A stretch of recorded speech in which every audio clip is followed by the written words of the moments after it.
Got the cap open right now. Already got the reservoir unplugged from it. And the first step's going to be draining the coolant. Right down here, there's a little plug that you can just open up and it'll start draining the coolant. While the coolant is draining, we are going to take the radiator shroud out. It's going to be 4 10 millimeters, one in each corner. We are also going to take this AC line off just to get a little bit more room. Also 10 millimeter. I like to reinstall the bolt lightly onto where it goes so I don't lose it. And then next thing is going to be taking this bottom half of the shroud cover off. It's just these little clips right here, one on each side. So you got to pull up on them on both sides, inside and out. Should release the clip. And this comes off, and then you do the same for the other side. All right, take that bottom half of that radiator shroud off, and you'll see there's plenty of room now to take this off without it hitting the fan. Next, we're gonna take the upper radiator hose off. Get this in a better spot. See if I still got this.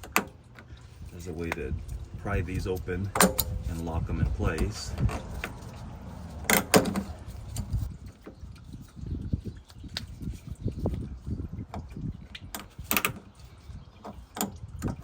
Look at that, still got it. Once the coolant's been drained enough, you should be able to take this off without leaking out all over the place. Like so. Next, we'll loosen or take the clamp off of the lower radiator hose.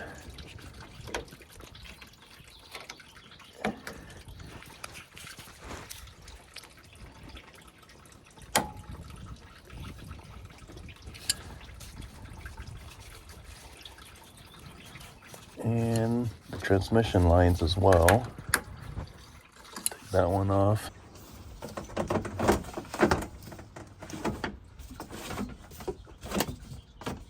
The trick here is take one of these picks. I soak it in a little bit of WD-40 and it allows me to get it behind the hose. And it kind of breaks the seal. That way you take this off, you don't rip the line or rip the hose or the where it's connected to if you were to reuse it. So this allows us to break the seal. Nice and clean. Now it lets me rotate and take it off by hand. Same thing with this one.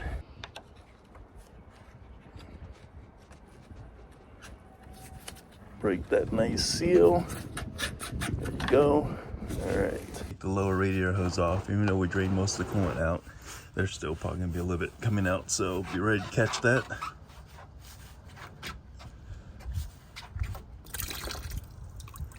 So a trick to minimize how much coolant or transmission fluid we're gonna lose when we take the lines off is using these hose clamps right here. So take one off. I'm not gonna lose whatever's in the radiator. Nothing we can do about that. I'm going to use those to plug up the lines when we take it off. Alright, once we get the line off, I guess we're not losing much, but I'm going to use these to plug it up. Help minimize how much leak we get. Take the other one off as well.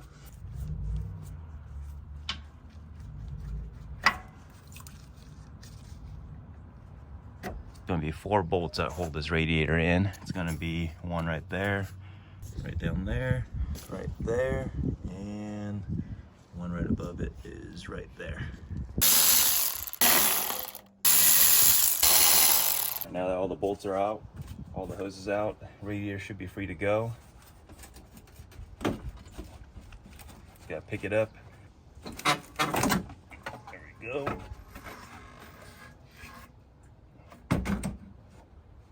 See on the radiator, there's these little hooks here, one on each side.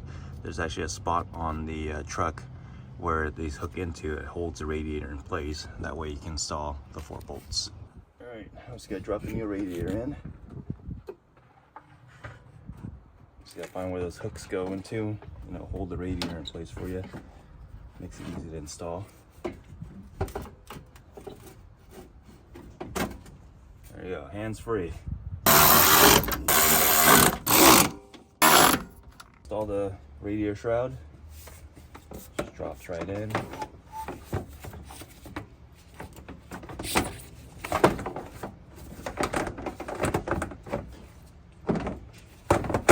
And just reinstall the 4 bolts for it.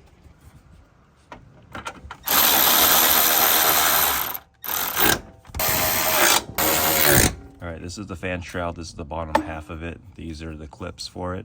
You just want to reinstall these in this orientation here. Just clips in.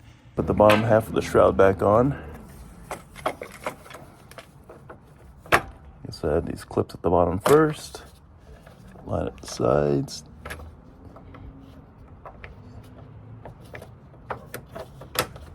Snaps in.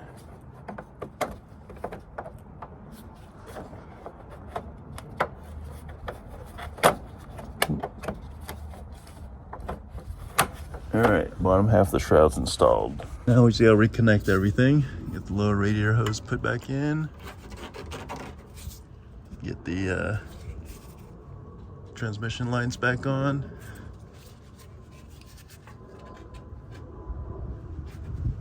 I like to put the clamps back to exactly where they kind of sat originally on the hose. And this is about where it's at. Then we just gotta release the clip.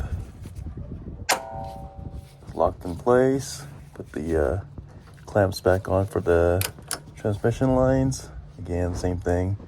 Try and line them back up where they originally sat.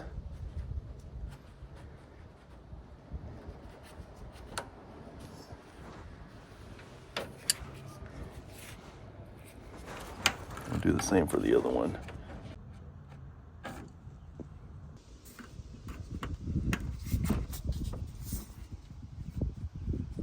This is about where the original spot the hose was at, and you can see how this lock system works. It's a little tricky. Took years of practice to get to be able to do this. I know a lot of people hate these and they'll cut that little clip off, but if you know how to use this, it makes the job a lot easier. To release these, that's where I want it. Take the clip and snap. Put the reservoir hose back on. Normally this is supposed to be a spring clamp or tension clamp, but someone must have lost it and put a screw type one, so don't tighten these too tight, just snug. There we go, that's it, just enough so it doesn't come off. Don't forget to put the AC line back on.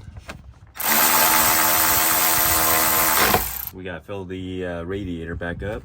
Just take the cap off. Highly recommend getting one of these spill-free kits here, or spill-free funnel kits. Comes with the adapters. This will go in first. This is actually an old radiator cap I drilled out the center of it because it just fits better than what came in the kit.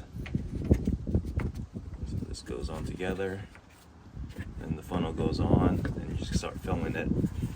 And this allows you not to spill any coolant and also bleed the system. We are using Toyota OEM coolant here. It's 50/50 pre-mixed already. It's the Toyota pink coolant, super long life. It's going to take about 1.5 gallons. So you're going to need 2 gallons to do this job. Once the coolant stops flowing in, we're going to keep some of it in here. Next is going to be starting the truck up and letting it idle until all the air is out of the system. And you can see the convenience of a spill-free funnel.